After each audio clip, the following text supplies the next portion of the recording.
Hello and welcome, Musk players, to our 6th episode for 2019 on this, the first day of May. Joining me with the power of Thor's hammer is Julian Price. All right. And David Fishpether. How are you, Dave? I'm good, man. And we must reference Meso, who's off on the side, just, pushing all the buttons for us this episode. It's been a huge week. Mainly because Avengers Endgame has smashed so many records across the world. This is going to be our Avengers discussion episode. We'll get into that a little bit later because we've got a lot of news to get through first. But gentlemen, huge numbers. I think it's like 1.7 billion. In one weekend. Crazy. That is a new record. Yep. And I suppose, it's good. Fish, I mean, you were happy that people are just going to the cinema again? Look, I think it's great because exactly that. Like, with all the streaming and home entertainment that we have now, to get people into cinemas is getting harder and harder. But it's these big tentpole movies that are... If you're hitting over $1 billion, they're doing something right. I mean, what they're doing most right, is opening in China the same weekend that they did everywhere else in the world. Because that was really the only difference between this and Infinity War. A little bit of an asterisk. It wasn't just like a little breaking of the record, though. They broke it by over $500 million. There's a lot of people in China. Holy shit, that is... It is massive. It is massive. We want to chat all things Avengers Endgame, but because that's delving into spoiler territory, we decided we'll do that at the end of the episode. Let's get through the week's news first, and we wanted to start on our weekly poll, Jules. Yes, so this week we asked you, it's the zombie apocalypse, what's your weapon of choice? You had two options, a lightsaber or Stormbreaker. Stormbreaker, of course, being the upgrade to this. Yes. Nice. And the results are in... The results were it was incredible. We had so many votes, and it was neck and neck. It was 50-50 for a long time. It was good. But it's been one has pipped the other at the post, Jules. By 1%, Stormbreaker. 1%! There was I think 50 of you or something almost. That might have been the Avengers hype talking. I don't know about you, Dave. Good to say.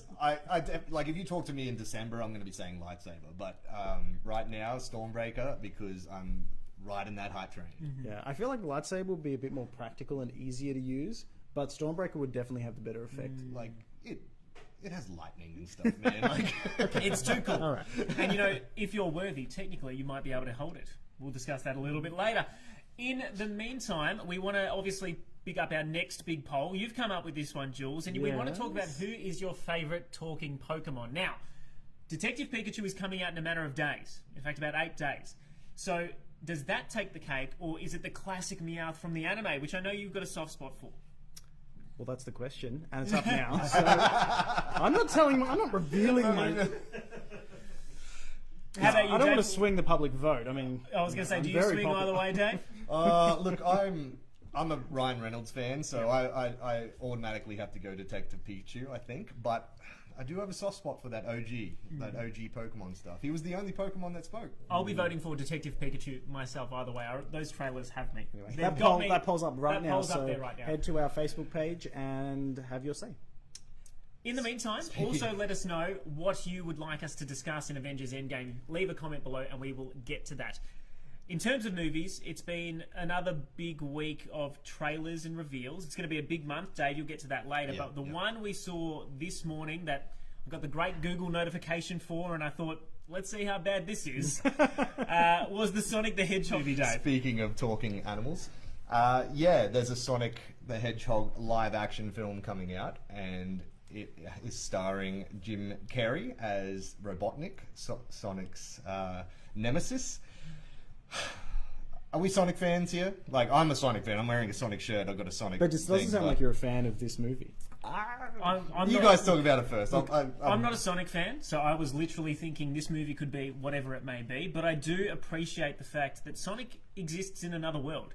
He has his own green zone, he has his own realm where he's rescuing little critters, and I know that's ridiculous, and it's probably not going to make blockbuster sense to make that be your story, but I just thought bringing him to the real world and giving him what seems to be the most generic story ever isn't going to help that franchise, no matter what. I mean, in terms of the look of Sonic himself, he doesn't have one eye blob, he's got two now, which I think is the biggest atrocity that they've committed on the design What have you done? Okay, so Sonic's there, but Jim Carrey's also in this film as Dr. Robotnik, and he looks really good. I'm all for Jim Carrey in this film, but I think Jim Carrey's going to do well, and I think we'll be impressed with him as the film goes on. But that last little teaser shot we got of him with the proper mustache and the goggles, I don't know how far into the movie that is. Like, I can't foresee this getting a sequel. Why is the military involved? It's always the military in these generic video game adaptations. This is just Transformers. Yeah. Like, you know what I mean? Which is fine. It's the big blockbuster, formula. And look, there's a few good things about this. I do like the blockbuster feel of it. I do like Jim Carrey. I'm genuinely a huge Jim Carrey fan, so just to see him back is great. But like, Sonic is my childhood. Like, I wasn't a Nintendo kid. I was a Sega kid, and I played a lot of Sonic, and he looks like that. That's the biggest. Like, I'm all for this. I'll go with it. Like, he's doing a little, the somersault thing there with his barbs. I watched a hilarious video this morning about the fact that this was on purpose. Somebody behind the scenes has decided that this is what it's going to be, this is what it's going to look like, and it's just... Like, it doesn't even look real. Like, No. like if you're trying to make him fit into our world and you wanted to look more hedgehoggy, I guess, like, I could go with that a little bit more, but he's still just... You said generic blockbuster. He's generic cartoon. Like, look, I would have been more for this if they went Spider-Man into the Spider-Verse style, and like you were talking about, go into the green zone. There's a whole universe of Sonic stuff to go into here. I probably would have been more about that. I'm definitely going to see this, and I'm like, it's Sonic, so I'm going to see it. But I am a little disappointed if this is what. Well, I wonder how many references we're going to get to the video games, because there is a moment where you see what seemingly looks like the rings that Sonic collects in the game, and it's like a portal. Yeah, it's like a Doctor like a Strange chaos teleportation ring. Yeah, it's bizarre. So, anyway, by the way, in terms of movies that we didn't ask for, we also were told this week that we'd be getting a sequel to Chicken Run 2. Who knew? From the creators of Wallace and Gromit. I don't know. When I said that to Darcy this morning, I'm like, do you know we're getting a sequel to Chicken Run 2? She's like, I didn't even ask for the first Chicken Run. Admittedly, I'm like, Chicken Run's great. It is a The good first movie, Chicken but Run was fantastic, so I'm not against having more, but they escaped the pen. What are they going to be running from now? The chickens have run. I wonder... They've taken over the world. I wonder what they're going to be escaping from this time around. I can't see. Maybe they just sort of repeat it for a new audience, but who knows? Some to do with vegans. Ooh, touchy subject, Jules. All right. We like to be all-inclusive on The this vegans podcast. have rescued the farm chickens, and I'm all for the animation. it's topical. Yeah, I'm Yeah. all for the animation. Mind you, it takes them years to make those things, so who knows how long this is going to be, or how far away this is going to be, or how long it's been in the works for. In terms of other things that we probably don't want around anymore, and maybe old school animation is one of them, the Nintendo 3DS has really, in my opinion, worn out its welcome. The Switch has been around for over 2 years now, but it appears like Nintendo is finally phasing this thing out. The production is slowing down. There's no real games announced for it. No. Do you I mean, care? but why would you pick up a game on the 3DS these days when you're at a Switch? Well, I was going to say, is it still around? It is still around, and I think the thing we got to remember is that it's now at such a competitive price point for parents like Jules who want to get their kid something cheap. You can buy a 3DS with a game these days for about $150 here in Australia, which is next to nothing when you're looking at how much a Nintendo Switch can cost you with a game, upwards of $400. So, And they are virtually indestructible. So Yeah. for kids, it's probably a good thing. So maybe that's a bummer for parents out there. But we talked about That doesn't mean they're not going to sell them anymore. It just means they're not going to be updating them or releasing any games. So maybe. Okay. we'll see what comes of that. But I was going to ask Jules, do you think this is a true signal that we finally do get that next Nintendo Switch, the cheaper version that we've heard about? It's coming at the same time. Well, it seems. If Nintendo confirm that the 3DS is gone, it's at the same time that they're going to release this new Switch. Yeah, well, I think once that new Switch comes out, that's D-Day for... What if it's a 3D Switch? Heard it here first. Before we progress to our next topic, we want to read out some of your Facebook comments. Rebecca Jade says, Jim Carrey and James Marsden, it is a yes for me when it comes to the Sonic movie. Steve Neil Campbell is very happy that we've added a Deadpool figurine. Thank you for that one, Fish. And Cameron Dominic Thorne said, when Sonic makes the portal, they fall into Clark Kent's house on Smallville. That would be an interesting crossover. I mean... But it wouldn't surprise me. This film looks ridiculous. DC needs all the help it can get. I was about to say, yeah, even this Sonic would be a positive for the DC universe. Look, it's been so... Our chats have been so dominated by films over the past couple of weeks, mainly because Avengers was coming out. And yes, our spoiler discussion on that is still coming. But I did want to dial it back this week and do a traditional video game review. It's been quite some time, actually, since I've had to do one. It's been quite a bit of time since I've pumped so many hours into a game over just one weekend. But I checked out a game called SteamWorld Quest over this weekend. And I don't know if you guys know much about the SteamWorld universe, but there's been several games from developer Image Inform Games. I've loved every single one. SteamWorld Dig and SteamWorld Dig 2 are some of my favourite indie titles, and I really enjoyed SteamWorld Heist as well. This one is a little different though, so without further ado, here is my review of SteamWorld Quest: The Hand of Gilgamesh.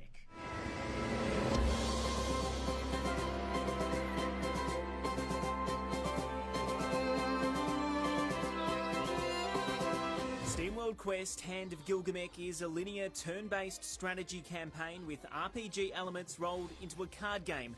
On paper, that's about as overcomplicated as a video game can be. And it's a huge departure for makers Image Inform Games, who've built a reputation on the back of simple yet rewarding gameplay loops in the fantastic SteamWorld Dig, SteamWorld Dig 2 and SteamWorld Heist. This time around, you play as Armilly, a young knight desperate to be recognised by the Heroes Guild. When her town is attacked and the guild heroes turn out to be useless, Armilly takes matters into her own hands with the help of an expelled student and a basement-dwelling frog. At the centre of SteamWorld Quest's 10 to 15 hour campaign is card-based combat.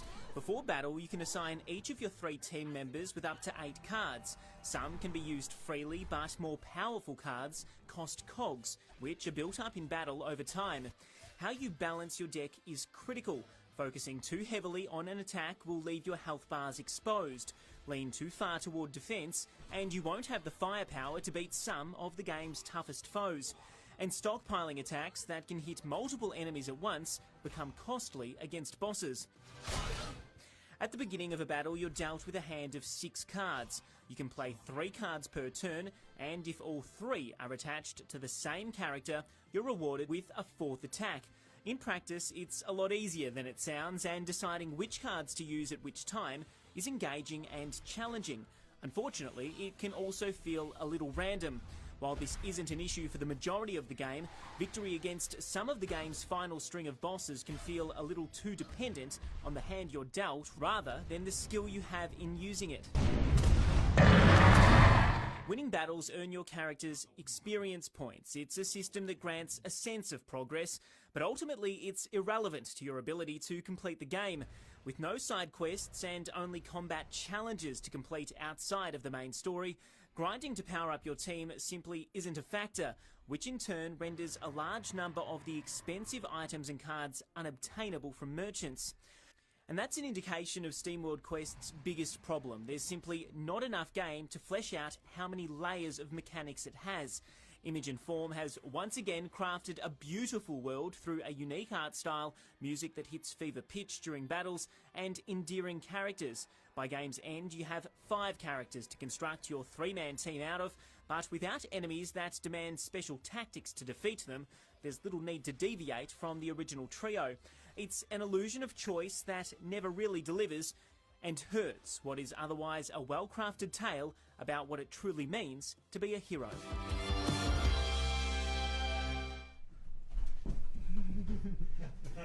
Comedy gold. All right, that was my review of SteamWorld Quest. Needed to make sure when the video was actually cutting back in. Yeah. Fish, you've recognised SteamWorld games? Look, before? I recognised it. I've never actually played it, but I always wanted to because I really like the art style. And one thing I've noticed here with your review was just how pretty it looks. But it felt a little bit complicated. And I know you talked about it there. Is it easy to play? It's super easy to play. It's just not as deep as a game that tries to have all these mechanics should be. Okay. So, look, I had a lot of fun playing it. I gave it 3 stars, or a good play. The review will be up on our website, mustplay.net.au, shortly after the show. But frankly, unless you're a fan of the world and you're happy to just play a very linear game where it has this sort of card flair element to it, I wouldn't necessarily say it's something that you have to play. It's not something I'd ultimately recommend for everyone, but I had a lot of fun playing it. Cool. That's it. Very good. Now, David. Yes. As our movie buff. Yes. Please, David. We thought it couldn't get any bigger than April when it came to cinema and TV. We know Game of Thrones is running. I've got a lot of problems with that show, but I can't discuss it because Meso's here and he's refusing to watch anything until they're all out at once. But in the realm of film, May's going to be a huge month for us. Look, it's actually a big month coming off the end of Endgame, which is good for movie-going crowds out there. Like I said before, there's more and more reasons to keep coming to the cinemas. So I just want to highlight a few of the big ones that are coming out. It's almost every week. So the big one, we've already talked about it with our poll. We've got Detective Pikachu coming out on May the 9th, and that's It's Detective Pikachu. It's Detective Pikachu. Like, I don't know. Have you guys played the game? I haven't played the game, and before I saw the 3DS, trailer, wasn't it? Was it a 3DS game? There you go. Before I saw the trailer, I didn't think it was a concept that could work. Now I think it's going to be great. I am so confident in this film. I'm going to go watch it when it comes out on May 9, and I'm just frankly psyched to see all the extra funny bits that we haven't gotten to see in the trailer. It's going to be really strange seeing all these Pokemon come to life in the real world and how they work in the real world, not this anime fantasy land. And I mean, it is fantasy, but and the rendering of them looks great. I think like they've more so than Sonic, they've meshed the two worlds really well. But is this the live-action Pokemon movie that we wanted? Probably not. But it might be the one we need right now, David. Like, I mean, I'm keen because you put Ryan Reynolds in a movie and I'm there. So I'm already there. I love Pokemon. I love Ryan Reynolds. I love Pikachu. So here we are. But where's Ash? I want a live action Ash. Unnecessary. You reckon? You think so? I'm happy. There'll be a cameo for sure. I'm happy with a new story. A new story, just expanding the world. That's what I want. That's what I want out of Star Wars when they do the next trilogy after Episode 9. Yeah. And that's even what I'm hoping for out of Episode 9. They're going to go into a Pokemon Center. There's going to be a Nurse Joy there. Oh, for sure. There's going to be an Officer Jenny. Are they going to be the same person? Just Yeah, with I different hope be so. the same The person. same actor over and over. It has to be. But I'm just confused that this is the route that they went. Like you said, when you hear Detective Pikachu, it's kind of like, what? I didn't even know what Detective Pikachu was. Yeah. It's kind of So I just think it's a strange, if not bold, choice. Bold choice. Might be the boldest on this list. In fact, it gets a little samey down the end. But they're all sequels actually. The movies, or sequels or remakes. Yeah, from here on. On May 16, we get John Wick 3. John Wick movies are good fun. Great. Like, it's the same crap, but it's so good to watch. Excuse me, did you just refer to it as the same crap? It's certainly not crap. Well, what This genre is the does... same thing every single time. Yeah. No, that's a question I want to ask about John Wick. Don't get me wrong. Again, I'm a John Wick fan. I love action movies, and I love Keanu Reeves. I'm glad that he's back in the spotlight with his robotic acting. But Gun Fu's great. Why is John Wick so good? It's Keanu Reeves. And it's But because Keanu Reeves isn't good. You know what? It's because it's a film that the storyline, his involvement and getting involved and taking revenge on these gangs is never based on anything all that serious. First, they killed his dog. It's the dog, and stole his car. It's still going, this dog thing. That's the whole premise That's of the whole thing. number And three. it's all over a dog. But I think that's so relatable because that dog was adorable in the first movie. And so, but I'm surprised they've made 3 movies out of it and it's been so good. And also, Keanu Reeves is just terrifying when he's walking through a club and there's all the different lights on him and it's a strobe effect and you don't feel like you know where he's coming at you next. He does nail that gun He food. just comes It gets me, yeah. on the edge of my seat. I want to see more. But I don't like. He's not. He's getting old, and in John Wick 2, I noticed that he was struggling a little bit. Oh, that's nothing compared to, like, That's Liam just because he's been Neeson shot taken about 3. 8 times Yeah, and was well, still going, not because he's getting old. How old is But this is what Keanu Reeves? I'm just like when we talk about John Wick as opposed to Liam Neeson movies or the Expendable films. Like the Expendables were good, but I just find it really interesting that this is the franchise that just keeps going By the way, 54. Keanu Reeves is 54. and doing this stuff. So that's what I mean. He's doing it. He's doing it well. That's 3 years younger than my 54's dad. the new 30. Yeah. And I can't imagine him doing any of this, so good on you. Anyway, Keanu. I'll be there opening weekend. We'll do a review on that one as it comes out. That's May 16. We got two more movies, again, one a week, and both are probably less exciting than the others, particularly based off at least this first one's trailer. Aladdin. Okay, May 23. I think we've touched on it a little bit. how are we feeling about this Aladdin remake? Not confident at all. And Aladdin is my favourite Me animated too. Disney film. Yeah, it's the number one. I I just- grew up with that one. You know, the songs are great. I love the storyline, even though it's kind of terrifying. This 15-year-old girl wants to get married. And I just think that everything we've seen so far is not going to live up to the imagination that the first film really managed to draw out of a young audience. Look, I was like that with the teaser, and I was like that when we first saw Will Smith as the genie. Yep. Because as far as I'm concerned, if there's no Robin Williams, there's no deal. Like, Robin Williams killed it Yep. in the original, and he is the genie. But get that aside, the new trailer to me actually doesn't look that bad. No, it doesn't look bad. And it does. That's what I'm saying. I think they've nailed the big set pieces, but I'm worried about the in-between. Yeah. It's where Will Yeah. Smith is making jokes and doing that and forcing Aladdin to, you know... But you know what's skate I on quite- over I to quite It's a the- new like that, generation though. now. Yeah, There's a whole new generation of people that are going to watch this film, Yeah. and they're going to, if they haven't seen the original one, which is there's a high chance they haven't. Which they should. Look, I think the one thing above all else, there are two looks in this film which I don't like. One is the fact that Will Smith's blue genie doesn't have the chin.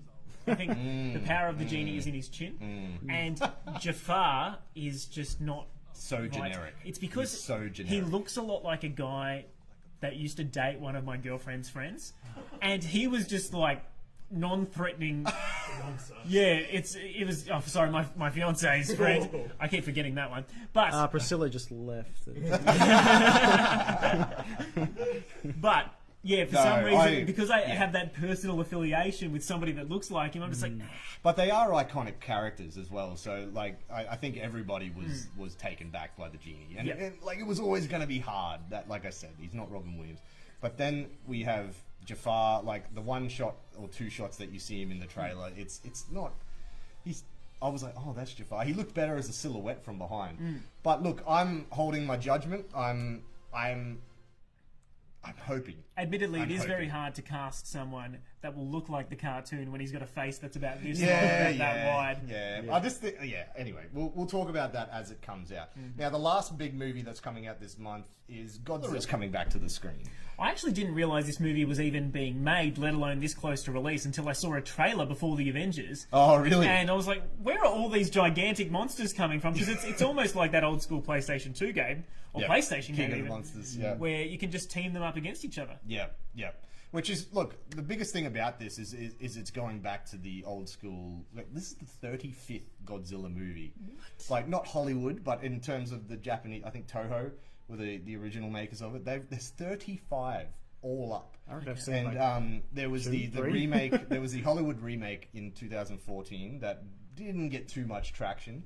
And then there was the Godzilla in 1997, which everyone seems to hate, but I love. But this one's a sequel to the 2014 one, and also Kong Skull Island, if you guys ever saw that, which was brilliant. I love Kong Skull Island. Yeah. But is Peter Jackson involved in this one at all?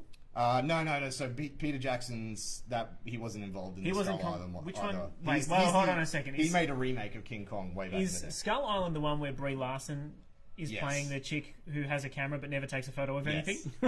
Sorry, I didn't like that movie. We know I you, take back what I said. we know you That's love okay Brie with the Larson. description. We know you love Brie Larson. I But look, got, I got my King Kongs mixed up. and I yeah, apologise. it's easy. They're all the same. But I really liked that movie, and I think if they bring the fun that was in that movie into this one, because the Godzilla film from 2014 was a bit drab, and it took a long time for you to actually see Godzilla. But here, you've got a ton of monsters. He's fighting the likes of Mothra and A Ghidorah. three-headed dragon, Dragon, thing. who's yeah. his like nemesis. Like that's the big thing in all and the Toho movies. Millie Bobby Brown's in it. Yeah, we've got 11 there from Stranger Things. They're setting up a universe. At the end of Skull Island, they did hint at this, so it is a thing. And we are also getting a sequel next year, which is Godzilla versus Kong. I was about to which say, I'm more when does excited. that happen? Is that going to happen in this movie? But obviously not. They're saving it for its own thing. Look, look, it looks okay. It's just Take it or really. leave it. Yeah. Anyway, so big month. Big month, huge month. If you can be Huge. bothered spending $20 every single week and going to see some cinemas, know if plus it's- popcorn, it's a bother. $20. Yeah, you got to get that popcorn, man. You got to get the popcorn. And then you got to get your girlfriends if you've got that, or the friends. Yeah, it's an expensive thing, but hey, These are big movies, and will get people out. It cost me $46 a ticket to see Avengers in IMAX in 3D. Holy cow! Did you sit in the premium I actually seats? didn't know because my friend bought the tickets, and then we got there on the night, and I'm like, "Oh, how much do I owe you?" And he's like, "Oh, for the both of you, $92." And I'm like, "You know when that you have that horrible moment where You you're like just threw up a bit in your mouth. yeah, it's like someone just punched you in the chest." Was that premium seats? We got It that? was premium seats. I'm But, not a fan of those seats. They're too far back for me. I like to be. But they recline. They do. Anyway. I'm soft. For a 3-hour movie, I need to be comfortable. Just to blast through two things real quickly before we get to our Avengers Endgame spoiler discussion. We're going to get more Borderlands 3 news tomorrow. 3 o'clock in the morning our time. Yep. There's going to be a Borderlands 3 gameplay reveal. I'm pretty excited for it. I've been back playing number 2 this week. And there's going to be a whole new situation with Twitch where you can sync your Borderlands or Gearbox account with Twitch and tune into a live stream and actually get gear from watching streamers play. It's a whole new thing. So that could open up a door to a lot. Yeah. I'm going to see more. And final point before we get into our Avengers discussion, we were thinking about last week's episode, and Fish, you decided you wanted to talk about Chris Lilly's new show on Netflix, Lunatics, and we promptly all shouted you down at once. Nobody else liked it. To the point that we didn't even get to hear what you actually liked about it. Now, during the week, I have watched 4 episodes. Oh, you Right? put in. Okay. I've watched 4 episodes, and it was a struggle. Like I want to know because like we didn't have an educated discussion about what's good and what's bad about it. But I'd like to know why you liked it. Mind you, I haven't seen the last episode, and my fiance, who has, says it all sort of gets tied up there. Yeah. Like that's what I Just quickly, Jeff. I like that everything ties in. Yep. And I think that Chris Lilly is hilarious myself. I love everything that he does. So I'm already a fan. It's hard for me. But the thing that I like the most about this show is that it has heart for me. I found that these characters, they all have a flaw. They're all either assholes or like really awkward, socially awkward. And I feel like there's a lot of things that are relatable for people in that sort of thing. I guess I'm socially awkward sometimes. So, But I got to ask, like, does the heart come later? Because no, see, I got it from the start. You got it from the start. Yeah. Because this was my issue with the show, and it's not any one particular character. I think it's the characters as a whole. But each of them is so unlikable initially, and I understand why they're unlikable because I can see that as the series progresses, they're going to get to the reason why they behave in the way that they do, and you'll connect with them because you realise that everyone's essentially just insecure, and it might make you look at the world a little bit differently and think, even though I don't really like that person, there might be a reason for it, and I shouldn't. I should look at the world through their shoes, or walk in their shoes before I judge them. But I got to say, they are so unlikable, and they grate on me so much that I can't watch it. I can't bring myself to watch another episode. Like I genuinely tried for you, man. I was sitting there going, I'm looking at Priscilla, and I'm like, I can't do this. Like I'm just right on. Particularly the real estate agent with the huge ass. See, I loved him. Who I relate to because he's so for physical reasons. he's a real person though. I think that I know people like that. I know, but I have spent my entire life trying to avoid people like that. Yeah. So having to sit there and watch him just be an absolute douchebag and rude to women and just, generally speaking, obnoxious to his friends and it got me. And that's fair enough. He literally urinates in his own mouth. He does. And shows it to a woman thinking it'll make him look cool. Okay. Yeah. That's the caliber of a person we're talking about. I couldn't watch it anymore. Todd Carney throwback. Yeah. But the whole point of it is it's a social commentary on these types of people. And, and that's why I kind of dig it. And I guess because I'm aware of Chris Lilly's work and how all these people generally come back around. Because if you think about Summer Heights High as well, like the characters in that all are pretty unlikable to start with. Not Pat Mullins. Not Pat Mullins who just wants to roll to the... Oh, sorry, Heroes. Summer Heights High. Pat Mullins, that's the difference. She just wants to roll it. Yeah, so look, I think just because I'm aware of his sort of formula, you know that's coming back around. Yeah. And I was just in it from the start, and I would go back and watch it again. That's how much I Would love you? it. All right. Well, let us know in the comments below. Have you been able to get through all of Lunatics? Did you like it? Or, like me, did you struggle to get through a few episodes and just switch off about 4 in? So that's part of our discussion this week. Thank you, Fish. I'm glad that we got to finally hear your points after I shouted you down last week.